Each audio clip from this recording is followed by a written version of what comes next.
무리들이 예수님을 못 박았네.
여기에 모인 우리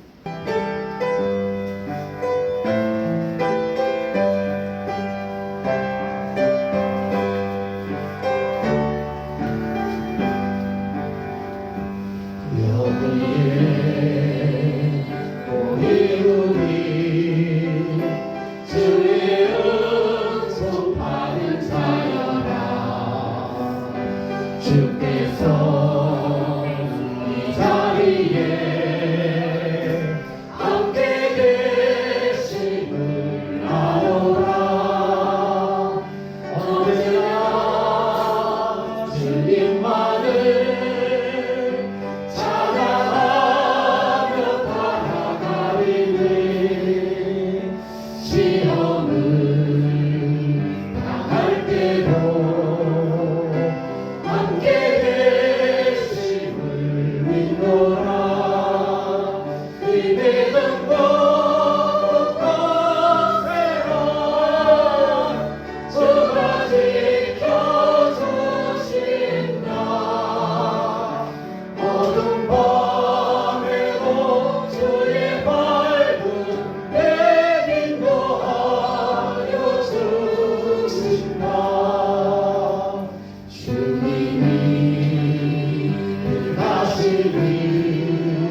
이름은 거룩한 세라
아멘. 이제 우리 하나님 말씀 받도록 하겠습니다.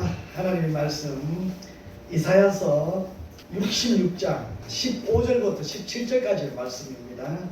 다 같이 한 목소리로 읽도록 하겠습니다. 같이 읽읍시다.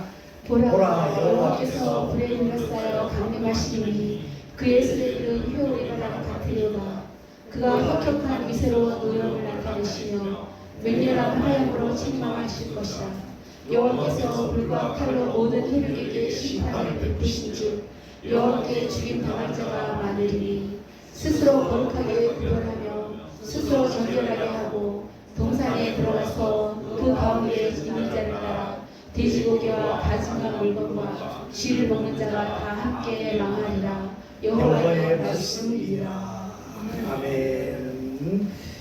이것도 본문 말씀을 중심으로 해서 우리가 받을 말씀의 제목은 여호와의 말씀이니라라는 제목입니다. 오늘 읽었던 본문 말씀은 분명히 심판에 대한 메시지입니다. 우리를 그동안 괴롭히고 우리를 그동안 힘들게 했던 저들이 하나님이 심판하시겠다. 하나님이 심판하시겠다. 여호와의 말씀이니라. 하나님이 말씀하시면, 하나님의 말씀이면 나는 듣기 싫어도 내 뜻과 내 생각과 내 가치관과 내 논리와 달라도 어디를 우선으로 해야 돼요? 말씀이 우선이어야 돼요. 우리가 말씀으로 산다고 하면서요, 얼마만큼 많은 선택적 순종을 하며 살아가는지 모릅니다. 우리 믿음의 사람. 어떤 사람이 산에 등산을 합니다. 늘 가던 길인데 등산을 씩씩하고 요만하게 하다가 한 중턱 쭉 갔나요? 이제 조금만 가면 정상인데 가다 보니 속이 싹 나가요. 주위를 살펴보니까 딱 병복이 좋은 장소가 있어요. 그래서 바지를 내리고 시원하게 하고 그냥 나오려니까 그게 조금 보기 싫어요. 그래서 여기저기서 돌을 주워가지고 요만한 돌 무덤으로 무엇을 가렸어요? 그것을 가렸어요. 가리고 보니까요, 등산 열심히 하고 내려오는 중에 보니까요, 지나가던 사람이 거기서 그게 뭐땀시 그게 뭐라고 멀리서 돌을 주워가지고 거기다가 돌삽을 쌓기 시작하는데 제법 컸어요. 어이구. 그 다음날 가보니까요, 그 앞을 또 등산을 한다고 또 지나가 보니까요, 자기는 거기가 어떤 장소인지 알잖아요. 예. 그래서 그 앞을 지나가는데 보니까요, 지나가던 사람마다 돌을 갖다 가지고 쌓게 제법 사람 키만큼 돌탑이 생겼어요. 와, 저게 뭐라고. 그 다음날 가다 보니까요, 사람들이 거기 대놓고 빌고 있네. 아이고, 뭘 비는지 모르지만 거기서 막 한두 사람이 아니에요. 아이고. 그 안에 뭐 들었다고? 눈사람 나와요. 사건을 만든 사람은 나와요. 거기다가 빌면서 떡님 내 돈 도와주세요. 떡님 나를 좀 잘 되게 해주세요. 그 떡이 힘이 있을까요? 그런데 돌무덤에 거기 대놓고 빌면서 자기를 형통케 해달라고 합니다. 그 비는 사람들 가운데 예수 믿는 사람 없다고 누가 말할 수 있겠어요? 왜 비냐? 저기서 저기 도와줄 것 같았어. 그 속에 뭐가 들어있는데? 배설물인데 말이에요. 우리가 신앙생활 하면서요, 믿는 것, 또 믿는 자로 사는 것, 많은 차이가 있습니다. 믿는 것, 이것은요, 우리 생각에 그쳐버립니다. 믿는다. 예, 우리 사실은요, 이 하나님, 우리 예수 믿는 성도들은요, 말씀을 믿는 것에 대한 강조가 참 많습니다. 참 중요합니다. 예. 1차적으로 믿어야 됩니다.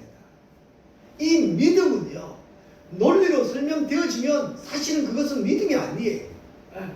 논리로 설명되어지는 것이라면 그 논리, 그러나 우리가 예수 믿는다, 논리로 설명되어질까요?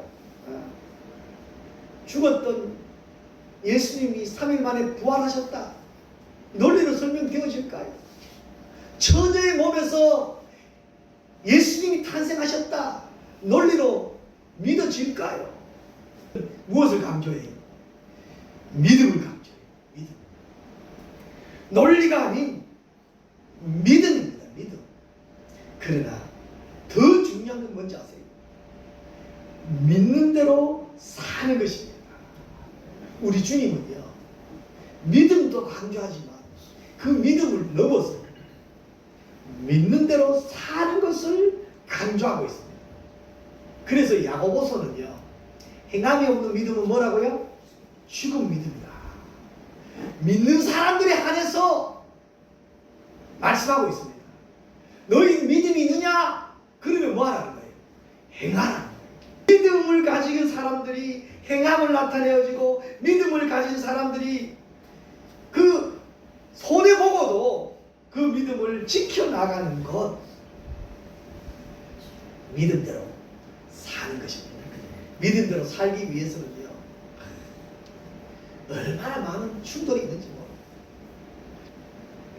하나님은 우리에게 모든 상황들을 사실은 다 해결해 주셨습니다.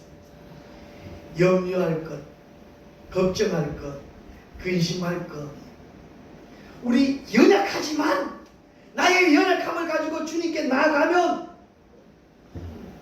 주님 믿음으로 나아가면 첫 발이 힘들고 첫 걸음이 힘들지만 하나님은 해결해 주시겠다.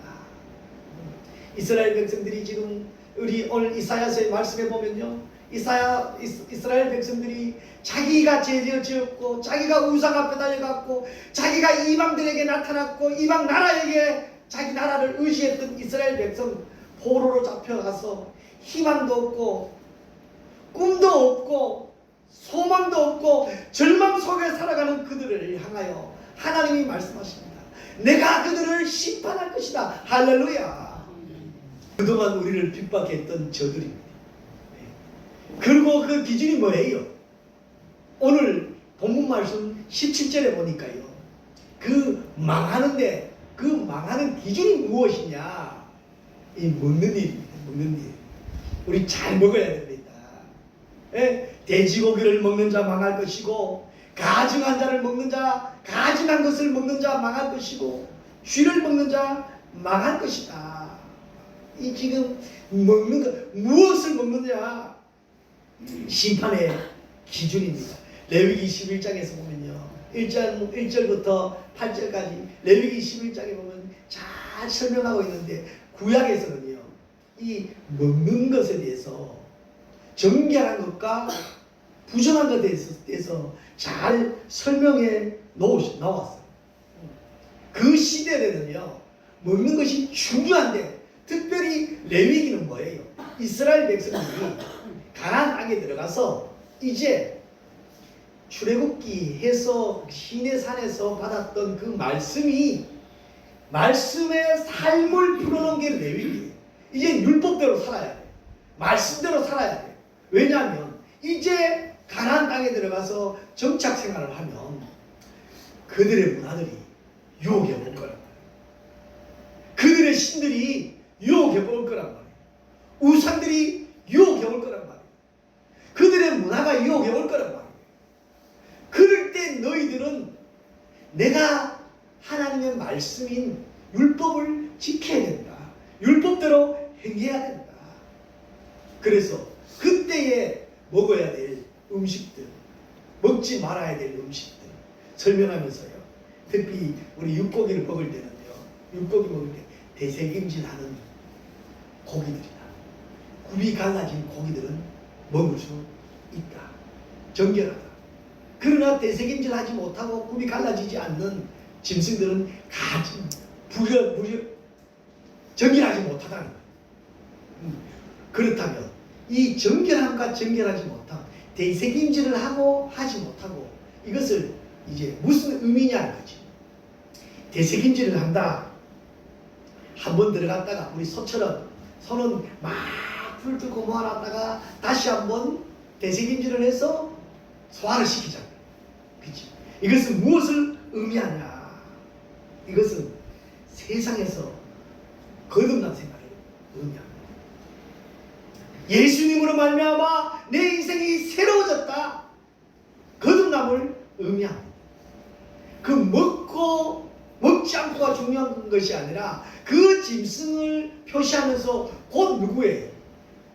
예수님을 만남으로 믿음을 가지고 있는, 믿음으로 거듭난 성도들을 이야기하고 있다는 것이지요. 옛 사람은 죽고 새 사람으로 거듭남을 상징하고 있는 것이 되새김질이라는 것이죠. 우리의 삶이요, 예수 믿고 나서 여러분 얼마만큼 변해졌습니까?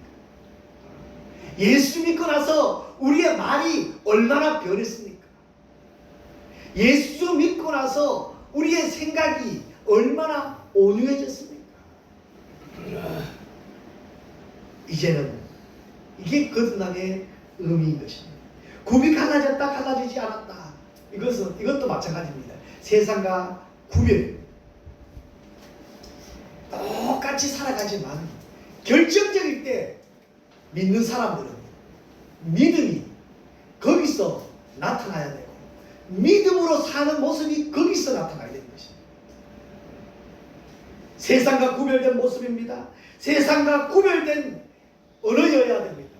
세상과 구별된 판단이어야 된다는 것이죠. 왜? 우리는 하나님의 자녀이기 때문에 말씀이니라. 가증한 것도 마찬가지입니다. 가증한 것, 여러분 우리 삶 가운데서 가증한 말하는 사람들 얼마나 많아요. 네? 결말이 사실은 좋지 않아요. 가증하다라는 것은 세상과 밀착되어 있다는 것입니다. 세상과 밀착되어 있다.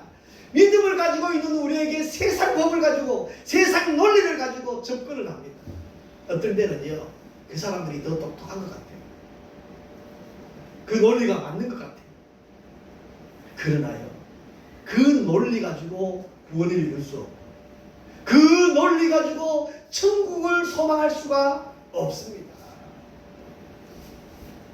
가증한 세상이 우리가 밀착되어서 늘 한 말은 교회에 두고 한 말은 세상에 두고 기회주의적인 우리 삶을 살아가는 사람들에게 하시는 경고의 말씀이라는 것이지요.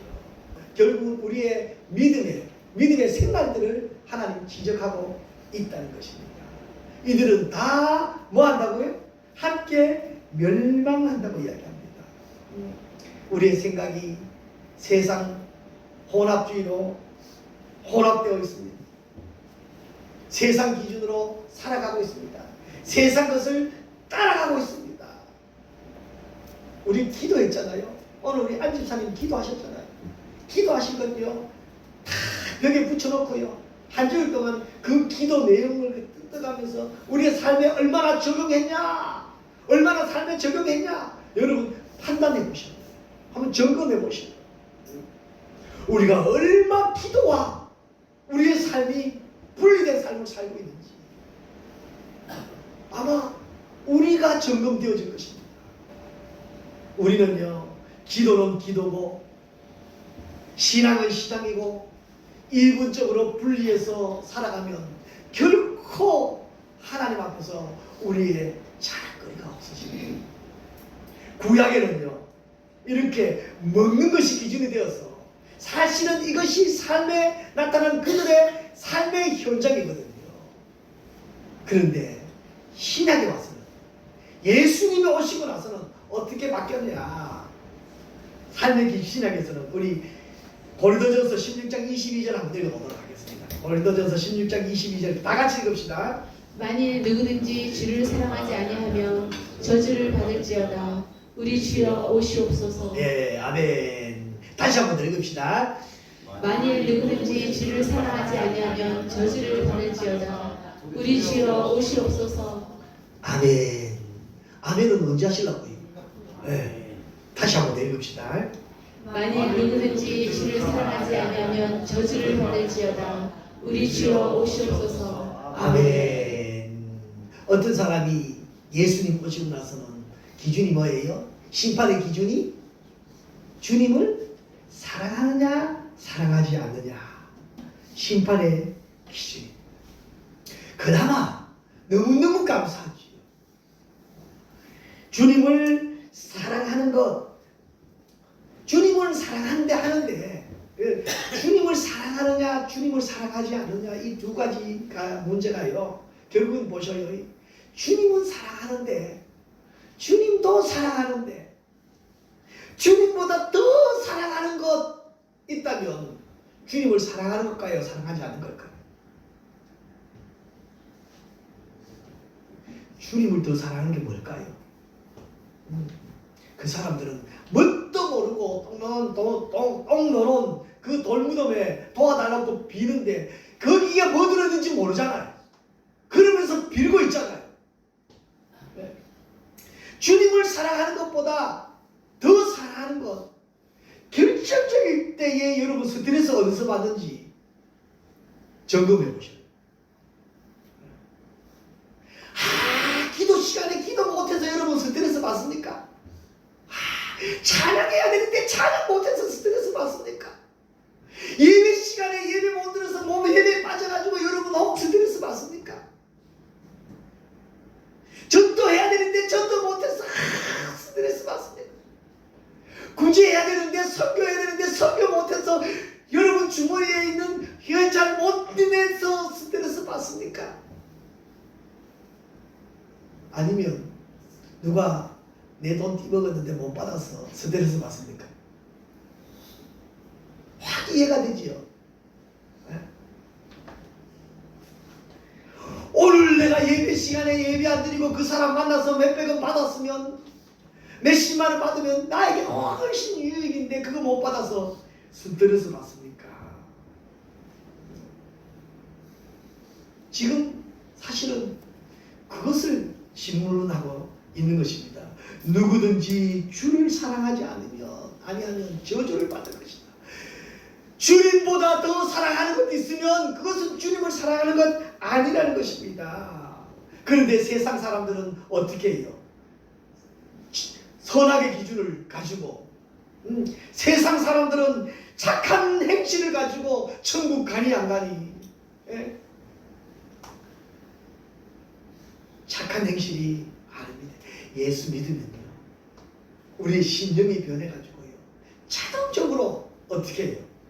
착한 행실이 나와야 됩니다. 믿음만 가지고 거기서 내 안에서 믿음만 가지고 내 안에서 믿음만을 가지고 결단코 아닙니다. 열매로 알리라. 할렐루야. 주 예수여 어서 오시옵소서.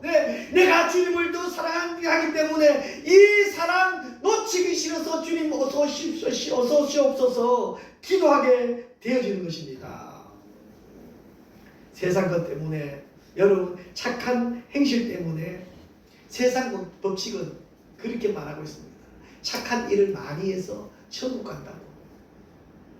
착한 일을 많이 해서 좋은 데 갈 거라고. 나쁜 일을 많이 해서 벌 받는 거라고. 우리는 원래 벌 받을 존재였었어. 그러니까요. 기준이 바뀌면 철학이 생각이 바뀝니다. 같이 봅시다. 나는 주님을 사랑합니다. 주님 아시잖아요. 네. 이제는요 우리가 뭐 때문에 스트레스 받아야 돼요? 뭐 때문에 스트레스 받아야 돼요? 예배 드리는 거 못 드리는 것 때문에 스트레스 안 받으려면요 다른 것도 스트레스 받지 마세요. 이해되셔요? 여기서 다른 것은 제가 구체적으로 설명하려면요 예배 시간 길어지기 때문에 그냥 다른 것으로 넘어가는 거예요. 찬양 못해서 스트레스 안 받을 것 같으면요 다른 것도 스트레스 받지 마세요. 예배 시간에 못 오는 것 때문에 스트레스 안 받으려면 다른 것도 스트레스 받지 말라는 거예요. 네? 그래서 우리 주님을 더 사랑하는 하나님의 법칙입니다. 하나님이 말씀하셨습니다. 누구든지 주를 사랑하지 않으면 저주를 받을 것이다. 다시 말하면 주님을 사랑하면 뭐예요? 하나님의 은혜와 축복 누릴 수 있다는 것입니다. 예, 무엇이 주를 사랑하는 것일까요? 무엇이? 주님을 사랑한다면요, 세상을 사랑하지 않습니다. 우리 그 차이가 얼마 안 돼요. 0.5% 저만한 차이. 그런데 주님을 더 사랑하는 사람들은요, 주님을 사랑하는 사람들은 오히려 그 주님을 사랑하는 것 때문에 우선순위가 바뀌어지는 것입니다. 왜요? 나의 죄를 위해서 십자가에 죽어주신 예수님의 그 뜨거운 사랑을 알기 때문에, 깨달아졌기 때문에. 전에는요, 예수님이 십자가에 못 박힌 것은요, 도둑질하고 교회 잘 안 나오고 기도 안 하고 성경 안 보고 미워하고 했기 때문에 그런 사람만 예수님 십자가에 못 박은 걸로 알고 있었어요. 그러나 이제 깨달았어요. 누가요? 내가 죄로 죽을 수밖에 없던 우리가 예수 앞에 와서 보니까, 기도하면서 보니까, 말씀 받으면서 보니까요, 그렇게 신앙생활 잘한다고 생각했던 내가 예수님을 십자가에 못 박고 있었던 것이었어요. 그것을 알고 보니까 이제는요, 주님보다 더 귀한 게 더 없습니다. 주님 십자가에 못 박고 형편없이 살았던 우리의 모습인데, 알고 보니까 나의 모습이었었어요. 그리고 이제 다시 한번 주님께 나옵니다. 은혜를 깨닫고 새 사람으로 새롭게 태어났습니다. 하나님이 저와 여러분들을 향해서 뭐라고 말씀하시나요? 사랑한다고 말씀하십니다. 할렐루야. 연약하여 아무것도 할 수 없을 것 같은데도 불구하고 이런 연약하고 나약한 나를 하나님이 사랑한다 말씀하십니다. 이제 우리는 하나님의 이 사랑 깨닫고 세상 기준이 아닌 하나님의 법칙, 하나님의 방법, 하나님의 사랑으로 새롭게 승리하며 살아가는 저와 여러분 되시기를 주님의 이름으로 축복합니다. 기도하겠습니다. 이제는 우리 주 예수 그리스도의 은혜와 하나님 아버지의 크고 놀라우신 사랑과 성령님의 감화 감동 위로 교통 충만하신 은혜가 주님 말씀하실 때 아멘 순종하면서 또 믿음대로 믿음을 실천하면서 살아가기를 다짐하는 사랑하는 성도들 머리 위에와 가정 위에와 저들이 손으로 하는 모든 일들 위에와 저들의 사랑하는 가족들 위에 이제로부터 영원토록 함께 있을지어다. 아멘.